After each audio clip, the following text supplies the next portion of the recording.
नमस्कार दोस्तों, थोड़ा सा रिकैप कर लेते हैं। आप जानते हैं कि यूपी पीसीएस प्रीलिम्स 2024 मार्च महीने में होने वाला था, लेकिन चुनाव की वजह से उसे पोस्टपोन किया गया। उसके बाद से आया अक्टूबर में कि अक्टूबर में एग्ज़ाम होगा, लेकिन एग्ज़ाम से लगभग एक महीने पहले ऐसी बातें चलने लगी कि अक्टूबर में भी एग्ज़ाम नहीं होगा और काफ़ी लंबा चला ये। आयोग ने इस पर कोई बात नहीं कही, लेकिन अभी हाल ही में आयोग ने नोटिस जारी किया और बताया कि दिसंबर में एग्ज़ाम होगा। लेकिन उसी के साथ साथ एक चीज़ ऐसी दिखाई गई कि 2 दिनों में एग्ज़ाम होगा। इसका मतलब ये है कि नॉर्मलाइजेशन होगा और फिर से ऐसी परिस्थितियां बन रही हैं जिनसे लग रहा है, ऐसी बातें हो रही हैं कि अब दिसंबर में भी एग्ज़ाम नहीं हो पाएगा। आज हम इसी पे बात करेंगे। मुझे ऐसा लगता है कि दिसंबर में अगर एग्ज़ाम नहीं होगा तो क्यों नहीं होगा। इसके 4 कारण मेरे हिसाब से ऐसे हैं जिनकी वजह से एग्ज़ाम दिसंबर में भी नहीं हो सकता है। वो कौन से कारण हैं उन्हें समझेंगे और इस वीडियो के लास्ट में मैं आपको 2 बातें बताऊंगा जिनसे आपको तुरंत लाभ होगा, अभी लाभ होगा। सबसे पहली बात करते हैं कि क्यों ऐसा लग रहा है, क्यों लोग ऐसी बातें कर रहे हैं कि दिसंबर में भी एग्ज़ाम नहीं होगा। सबसे बड़ी चीज़ ये है कि प्रयागराज से लेकर के दिल्ली तक जितने भी यूपी पीसीएस की तैयारी करने वाले गंभीर छात्र हैं वो आंदोलन कर रहे हैं और इसके खिलाफ आंदोलन कर रहे हैं कि आप 2 दिनों में क्यों एग्ज़ाम करा रहे हैं, 2 शिफ्ट में क्यों करा रहे हैं, आप 1 शिफ्ट में कराइए। मैंने भी इस पे वीडियो बनाया था और आपसे बताया था कि इसमें समस्या कहाँ है। नॉर्मलाइजेशन में दिक्कत यह है कि जब आप 2 दिनों में पेपर कराएंगे, 2 पेपर कराएंगे, तो कौन तय करेगा कि कौन सा पेपर कठिन है, कौन सा पेपर आसान है। हो सकता है कि जिस व्यक्ति ने, जिस स्टूडेंट ने सॉल्व किया है पेपर को, उसको कुछ और महसूस हुआ और जिसने पेपर बनाया उसको कुछ और लग रहा है। किस आधार पे, किस पैरामीटर के आधार पे आप ऐसा करेंगे। तो नॉर्मलाइजेशन जो है ना, वो ऐसी समस्या है जो इस पूरी मेहनत को, आप जो भी तैयारी कर रहे हैं, इसको एक भाग्य का खेल बना के रख देगा। आप कितनी मेहनत कर रहे हैं इससे ज़्यादा फ़र्क नहीं पड़ेगा। आपने अपना परफॉर्मेंस दे दिया है, एग्ज़ाम दे के आ गए हैं। अब किसी व्यक्ति ने तय किया कि जो पेपर आपने दिया था वो थोड़ा कठिन हो गया था या थोड़ा सा आसान हो गया था और उसके आधार पे आपका नंबर ऊपर नीचे हो जाएगा। फिर हो सकता है कि आप सिलेक्शन लेने वाले थे, नहीं हुआ, दिक्कत हो सकती है ना। तो ये भाग्य के भरोसे हो जाएगा। इसमें एक दिक्कत ये भी है, पहले ऐसा होता था कि 1 शिफ्ट में एग्ज़ाम हुआ, आप एग्ज़ाम दे के आए, आपने नंबर्स अपने देखे और लगभग लगभग आपको समझ में आ गया कि आपको कितने नंबर्स मिलने वाले हैं। उसके आधार पे बहुत सारे दोस्त जिन्होंने बढ़िया किया एकदम श्योर हो जाते थे कि अब तो मुझे मेंस देना है, इतना नंबर आ गया, बहुत है, आराम से मेरा प्री हो जाएगा। वो मेंस की तैयारी में लग जाते थे। अब क्या होगा, बहुत अच्छा परफॉर्म करने के बाद भी दिमाग में बात चलती रहेगी कि पता नहीं क्या होगा, मेरा होगा कि नहीं होगा, मेरे नंबर काटे जाएंगे कि बढ़ाए जाएंगे, मुझे पता ही नहीं है। तो अगर लगभग 1 महीने लग गए रिजल्ट आने में तो पूरा समय बर्बाद हो जाएगा। कई सारी समस्याएं, ये तो एक छोटी समस्या, असली समस्या वही है कि सिलेक्शन पे डायरेक्ट इसका असर होगा। इसलिए इतना उग्र आंदोलन हो रहा है और ये लगातार बढ़ेगा। जब तक ये मामला क्लियर नहीं होगा, जब तक आयोग झुकेगा नहीं कि 1 शिफ्ट में ही एग्ज़ाम होगा, मुझे नहीं लगता कि ये बात रुकेगी और रुकनी भी नहीं चाहिए। क्योंकि ये एक बार ये ख़राब शुरुआत हो गई तो बाद में रोकना इसे लगभग असंभव हो जाएगा, बड़ी दिक्कत हो जाएगी। इस वजह से मान लीजिए कि आयोग, अब आंदोलन तो रुकेगा नहीं, बढ़ता ही जाएगा, आयोग को मानना ही पड़ेगा और आयोग मान लेता है तो क्या होगा, जो 2 तारीखें आपको बताई गई हैं उनमें से किसी एक को चुनना होगा। ठीक है, जो भी प्लान बनाया गया होगा अंदरूनी उसको चेंज करना होगा। तो इस वजह से नई डेट निर्धारित करनी पड़ सकती है, लेकिन सिर्फ इतना ही मामला नहीं है। एक अगली बात यह है कि इसी के साथ साथ आप जानते हैं कि दिसंबर महीने में यूपी पीसीएस प्रीलिम के साथ साथ आरओ का भी एग्ज़ाम है 22 तारीख को। एक एग्ज़ाम तो ढंग से करा नहीं पा रहे हैं, उसमें भी नकल हो जा रहा है, पेपर आउट हो जा रहा है, कई सारी समस्याएं हो रही हैं। अभी सेंटर्स की बात आगे हम करेंगे। तो दोनों एग्ज़ाम, 2 एग्ज़ाम्स 1 महीने में कराना बहुत ज़्यादा मुश्किल है। कई तरह की समस्याएं, कई तरह की चुनौतियां हैं।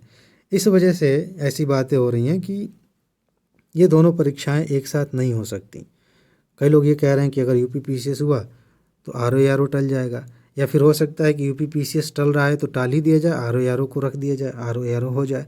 ठीक है, लेकिन अब एक चीज़ अभी जो हमने डिस्कस की कि नॉर्मलाइजेशन को लेकर जो विरोध शुरू हुआ है यूपी पीसीएस के बारे में, इसका असर अब आरओ पर भी दिख रहा है। शुरू शुरू में कोई इस बारे में ज़्यादा बातें नहीं कर रहा था कि आरओ का भी नॉर्मलाइजेशन ख़त्म किया जाना चाहिए, लेकिन अब इस पर भी बातें होने लगी हैं कि इसमें भी क्यों करना है आपको। इसमें भी तो वही बात है, जो समस्या यूपी पीसीएस के साथ है वही समस्या यहाँ भी तो होगी। कैसे तय करेंगे कि पेपर कठिन है, कौन सा पेपर कठिन है, कौन सा आसान है, किस में से नंबर काटा जाए, किस में जोड़ा जाए, दिक्कत है कि नहीं।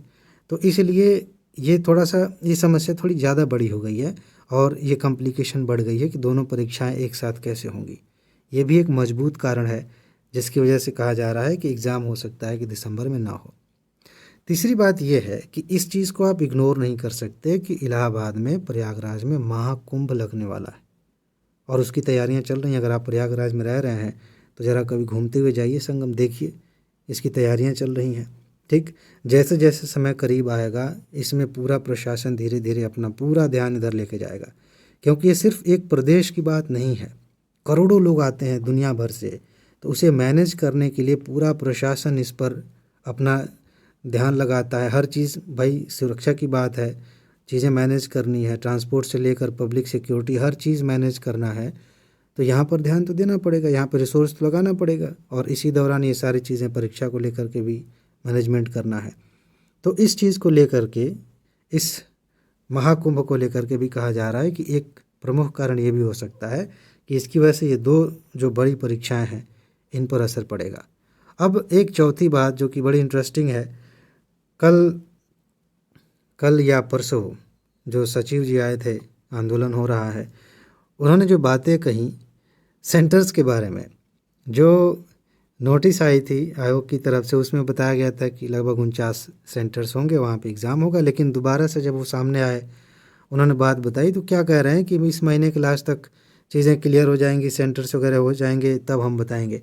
इसका मतलब ये है कि अभी आयोग को सेंटर्स पर्याप्त नहीं मिले हैं, मंजूरी नहीं मिली है। इसमें भी कई चीज़ें हैं ना कि इन्होंने लगा दिया कि इस रेंज में 10 किलोमीटर या ऐसे कुछ है ना कि इसी रेंज में होना चाहिए सेंटर, इस वजह से दिक्कतें आ रही हैं। सरकारी स्कूल में ही, सरकारी कॉलेज में ही सेंटर रहेगा, तो सेंटर्स अभी मिल नहीं पाए हैं अभी भी। अब सचिव जी कह रहे हैं, कोई और तो कह नहीं रहा, कह रहे हैं कि भाई हो जाएगा तब हम इस बारे में और बात करेंगे। तो जब सेंटर्स नहीं मिलेंगे तो कहाँ एग्ज़ाम कहाँ कराएंगे? कहीं फील्ड में बैठ के तो कराएंगे नहीं। और बाकी नकल से भी बचना है तो उसका भी ध्यान रखना है। ऐसा नहीं है कि कहीं भी सेंटर दे देंगे, अगर यही करना होता था अब तक एग्ज़ाम भी हो गया होता और पेपर लीक भी हो गया होता। ठीक है, तो ये एक कारण है, प्रमुख कारण है, जिसकी वजह से कहा जा रहा है कि अभी एग्ज़ाम की तैयारी कंप्लीट नहीं हुई है और इस वजह से भी एग्ज़ाम टल सकता है।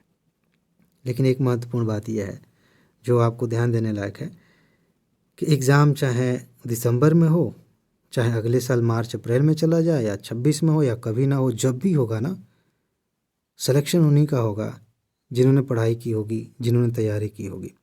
तो ये सारी चीज़ें चलने दीजिए। आपको जहाँ ज़रूरत है, जहाँ पे आप कर सकते हैं, इसका विरोध करना है, करिए। नॉर्मलाइजेशन का ज़रूरी है, लेकिन साथ ही साथ अपनी तैयारी को मत छोड़िए। इस बात को मत भूलिए कि ये प्रतिस्पर्धा है। आपको एकजुट होकर के जो गलत चीज़ें हैं उनके खिलाफ आवाज़ भी उठानी है और साथ ही साथ अपने दोस्तों और अपने साथ जो तैयारी कर रहे हैं उनके साथ प्रतिस्पर्धा भी करनी है। दोस्तों के साथ नहीं, लाखों लोग हैं ना, सबके साथ प्रतिस्पर्धा करनी है। तो आप अपनी तैयारी को भी जारी रखिए। और इसी संदर्भ में जो मैं आपकी सहायता कर सकता हूँ वो यह है कि ज़ीरो टू जीनियस कोर्स इसी चैनल पर बिल्कुल फ्री मिल रहा है। उसके लेक्चर्स लगातार आ रहे हैं, बहुत महत्वपूर्ण है। आपकी तैयारी के हर लेवल पर जहाँ भी आप फंस सकते हैं वहाँ पर आपको सहायता मिलेगी ज़ीरो टू जीनियस से। अभी तक लगभग 10 लेक्चर्स आ चुके हैं और 40 से ज़्यादा लेक्चर्स हैं। आप हर लेक्चर को खूब ध्यान से देखिए और उसका भरपूर लाभ उठाइए। एक और चीज़ है जिससे आपको तुरंत लाभ मिलेगा, अपना जो मेन चैनल है IAS PCS मास्टर, वहाँ पर इस समय दीपावली का स्पेशल ऑफ़र चल रहा है। आपको सारी PDF नोट्स UPSC की, UP PCS की, RO की और टेस्ट सीरीज़, ये सारी चीज़ें आपको मिल रही हैं डिस्काउंट पे और बहुत अच्छा ऑफ़र है, आप उसका लाभ ले सकते हैं। बाकी आप जानते हैं, अगर आप मेन चैनल से जुड़े हैं तो मैं एग्ज़ाम के बाद लगातार सबूत दिखाता हूँ। यूट्यूब पर इकलौता चैनल है IAS PCS मास्टर जहाँ एग्ज़ाम के बाद स्क्रीनशॉट के साथ बाकायदा आपको सबूत दिखाया जाता है कि देखिए थोड़ा सा आपने पढ़ा था और यहीं से प्रश्न पूछ लिए गए।